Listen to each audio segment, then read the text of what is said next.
beneficial is it to have the confidence boosted at the weekend ahead of our trip to Well, it is because I always say there's lots of different ways to win games, and but when you do it in the style that we did it on Saturday, it can only give you confidence because there was a lot of players probably had the best performances for a wee while. We won at Ross County the week before in a battling performance, but not a great deal of quality.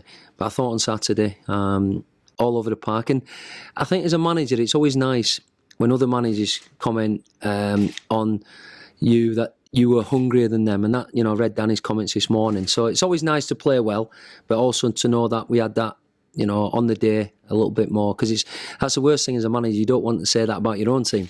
So it was a nice compliment.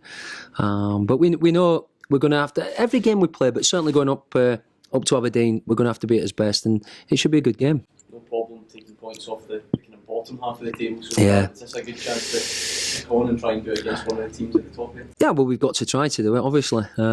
It's quite an amazing stat at the minute. As you say, we've won the 10 games and we've been against teams in the bottom 6. And we've managed one result, one draw up at Tannadice, where I thought we played really well. So we'll need to play well. I think the 2 games against Aberdeen this year, no doubt. I think the first game, us coming back from Russia when we did had an impact later on in the game. But Aberdeen thoroughly deserved the victory and played really well.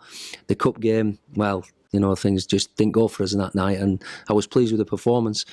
So I said at the beginning of the season, Derek's brought some good players in.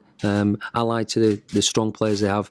There's no doubt for me, out with Celtic, they've got the strongest squad in depth.